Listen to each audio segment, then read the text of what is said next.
चुनाव आयोग जैसी संवैधानिक संस्था को आप सवाल के घेरे में ला रहे हैं और उसी के नेतृत्व में चुनाव भी लड़ना चाह रहे हैं, तो दोहरा चरित्र हो गया कि सामाजिक न्याय का नारा लगाओ, संपत्ति बटोर लो।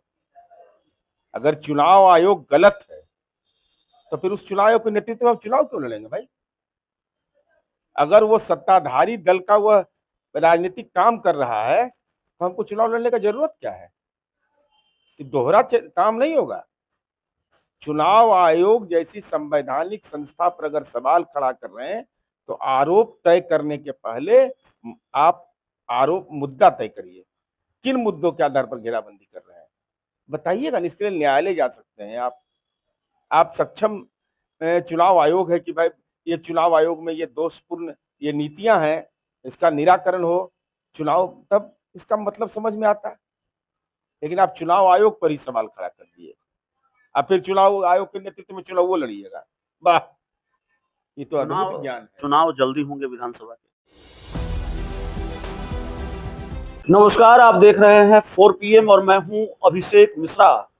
देखिए, 2025 में बिहार में विधानसभा के चुनाव होने हैं। बिहार के लिए ये चुनावी साल है, लेकिन क्या बिहार विधानसभा चुनाव जल्दी हो सकते हैं? नेता प्रतिपक्ष तेजस्वी यादव का एक बयान आया है।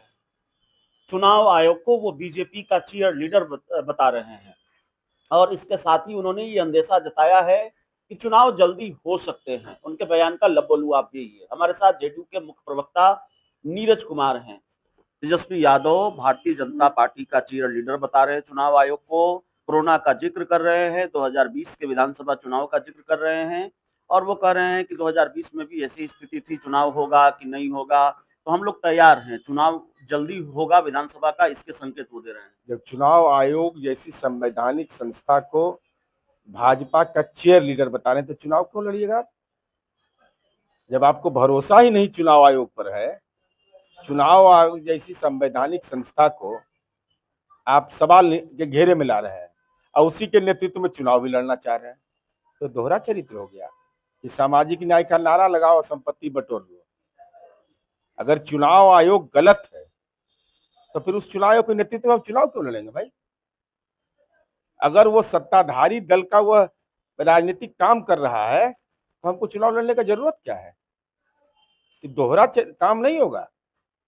चुनाव आयोग जैसी संवैधानिक संस्था पर अगर सवाल खड़ा कर रहे हैं तो आरोप तय करने के पहले आप आरोप मुद्दा तय करिए।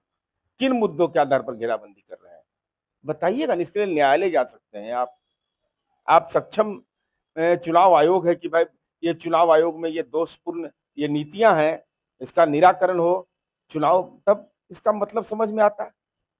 लेकिन आप चुनाव आयोग पर ही सवाल खड़ा कर दिए, अब फिर चुनाव आयोग के नेतृत्व में चुनाव वो लड़िएगा। वाह, ये तो अद्भुत ज्ञान है। चुनाव जल्दी होंगे विधानसभा के। अब इसकी जानकारी मुझे नहीं है, इसकी जानकारी न हम लेने का प्रयास करते हैं, न मुझे जानकारी दी जाएगी। दोनों बात एक के साथ है।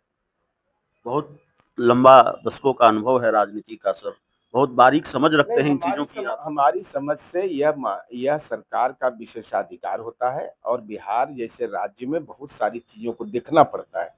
यहाँ पर जलवायु का भी एक सवाल होता है, वर्षापात का सवाल होता है, ठंडक का सवाल होता है, प्रकृति में बदलाव हो रहा है। अब इन चीजों पर तो चुनाव आयोग को फैसला लेना होता है। चुनाव आयोग की टीम शायद मार्च में आ रही है, जो जानकारी हमारे पास हो सकता है। चुनाव आयोग कोई अधिकार क्षेत्र है, वो भी कहेंगे कि हम ही लोग करके बोलवा रहे हैं, ये भी कह सकते हैं लोग। लेकिन आप खारिज नहीं कर रहे हैं कि चुनाव जल्दी नहीं हो सकता? हमको चूंकि इसकी जानकारी नहीं है, विधानसभा चुनाव हम लड़ते नहीं है, इसलिए हमको इस सब का जानकारी भी बहुत कम रहता है। नीतीश कुमार, मुख्यमंत्री नीतीश कुमार के बेटे निशांत कुमार के पोस्टरों से जेडीयू का दफ्तर सजा हुआ है। एक नहीं कई पोस्टर पार्टी के कार्यकर्ताओं की तरफ से लगाए गए हैं। आ रहे हैं राजनीति में, हरनौत से विधानसभा का चुनाव लड़ेंगे। और एक बयान मैंने आपका देखा कल, बहुत गदगद थी पार्टी, आप भी बहुत गदगद थे जिस तरह से उन्होंने तेजस्वी यादव को जवाब दिया नीतीश कुमार के स्वास्थ्य को लेकर। इन सारी चीजों को एक संकेत के रूप में देखा जा रहा है। एक पुत्र ने अपना धर्म का निर्वाह किया तो स्वाभाविक रूप से मन गौरवान्वित होता है कि भाई कम से कम उसने यह स्पष्ट कहा कि 100%। दूसरे तरफ लालू जी के बारे में उनका बेटा बोल ही नहीं रहा है कि वो स्वस्थ है क्या स्वस्थ है। खैर वो एक मामला। दूसरा, अपने पिता के कर्म पर गौरव महसूस किया कि मेरे पिता ने काम किया है, इसलिए विकास का काम हुआ है, आप वोट दीजिए। 2 अपील। तीसरा प्रश्न पूछा गया राजनीति में आने का, उस पर वो आदमी चुप्पी साध लिया। अब हर दल के कार्यकर्ता या सामाजिक कार्यकर्ता या राजनीतिक कार्यकर्ता हो या शुभचिंतक हो, किसी को भी अधिकार है किसी के बारे में अपनी राय व्यक्त करने का।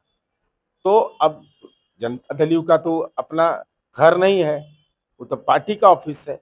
उसके बाहर कोई पोस्टर लगा दिया हो तो उसको लगाने का अधिकार है, उसको कहने का भी अधिकार है, अपनी राय व्यक्त करने का भी अधिकार है, लेकिन निर्णय लेने का अधिकार जो है वो निशांत कुमार को सुरक्षित है। नहीं, निशांत जी के हाव भाव में भी अंतर है ना। पहले वो इन चीजों को खारिज कर दिया करते थे, वो कहते थे मेरी रुचि अध्यात्म है। अब खारिज नहीं कर रहे, चुप्पी साधा निकल लिए गाड़ी में बैठकर।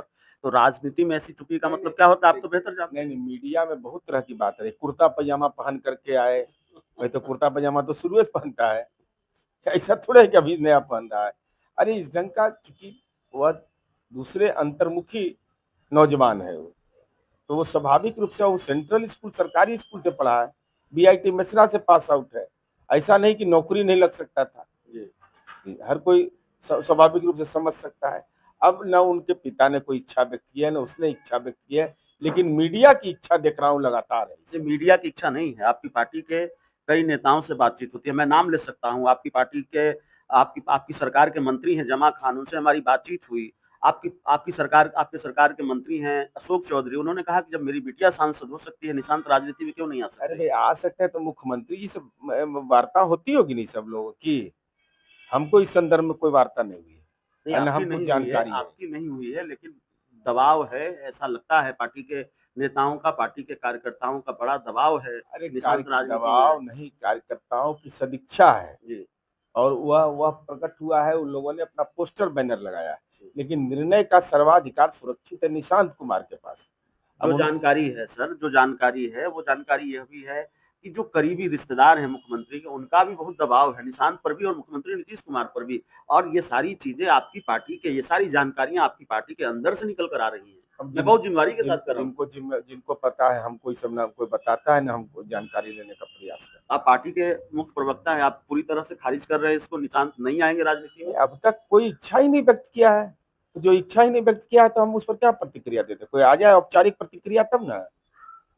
भाई कोई औपचारिक प्रतिक्रिया किसी के बारे में, हमको मन करे यहाँ से दिल्ली जाने का, तो हम टिकट कटाएंगे तब ना हम बोलेंगे कि दिल्ली जाएंगे हम। अभी कोई प्रतिक्रिया ही नहीं आई है और पार्टी की प्रतिक्रिया पूछ रहे हैं, तो कहाँ से कोई दे पाएगा? आखिरी सवाल है, आपकी पार्टी के विधायक क्यों भिड़ जा रहे हैं चिराग की पार्टी के सांसद राजेश वर्मा से। माननीय दिलीप जायसवाल जी ने उस संदर्भ में एनडीए के प्रेस कॉन्फ्रेंस में अपनी राय व्यक्त की है। उसके बाद मेरे अधिकार क्षेत्र का विधायक जेडीयू के हैं ना, जेडीयू के विधायक उसी संदर्भ में वो बोले हैं ना। दिलीप जायसवाल जी ने बोला कि मैं जानकारी लेकर के आपको बताऊंगा मीडिया के लोगों को। तो जब वो बयाने दे दिए, इंडिया हमारे उमेश कुशवाहा जी बगले में बैठे हुए थे, हम पार्टी के लोग बैठे ही हुए थे, उसके बाद क्या इसमें बोलने का उचित है? दैवीय शक्ति नजर आ रही है नीतीश कुमार में, भारतीय जनता पार्टी को, दिलीप जायसवाल को। ये तो अपना अपना व्याख्या करने का सवाल होता है। नीतीश कुमार जी के बारे में कौन उनके क्या क्या नहीं बोले तेजस्वी यादव, क्या क्या पक्ष में दलील नहीं दिए हैं। तो ये अपना अपना बोलने का भाषाई तरीका होता है। हृदय परिवर्तन बहुत ज्यादा नहीं हो गया सर? पहले योगी मॉडल की बात बीजेपी के नेता किया करते थे कि बिहार में योगी मॉडल की वकालत किया करते थे। अब तो दिलीप जायसवाल कह रहे हैं कि भाई बिहार के विकास की जो रफ्तार है वो देश के किसी राज्य की रफ्तार उस तरह से नहीं है। तो देश के किसी दूसरे राज्य में तो उत्तर प्रदेश भी आ गया ना। ये विपक्ष पर नहीं सूट करता है कि तेजस्वी यादव कहते थे चाचा जैसा कोई नहीं, जो इन्होंने करके दिखा दिया। आज जो प्रण लिए थे अपना, वो देख निकाल के देख लीजिएगा, वो प्रणमा के को पॉइंटवा नहीं पूरा किए सरकार में रहते हुए। भाई अपना अपना बोलने का तरीका होता है लोगों का। यह स्वाभाविक है कि नीतीश कुमार जी का विरोधी भी इस बात को कबूल करता है कि बिहार में काम हुआ है, इससे कोई इनकार नहीं, उम्मीद भी नहीं से है। और ये देश की राजनीति में उदाहरण है नीतीश कुमार जी, तो 19-20 वर्ष तक सत्ता में रहने के बाद एंटी इनकम्बरेंसी नहीं है, और लोग को अगर उम्मीद भी है तो नीतीश कुमार जी से। यही नीतीश कुमार का प्लस पॉइंट है, इसीलिए भाजपा के नेता कह रहे हैं दैवी शक्ति है। चलिए, तो भारतीय जनता पार्टी के नेता क्यों कह रहे हैं कि नीतीश कुमार में दैवीय शक्ति है, दूसरे राजनीतिक सवालों पर भी बातचीत। बहुत बहुत धन्यवाद।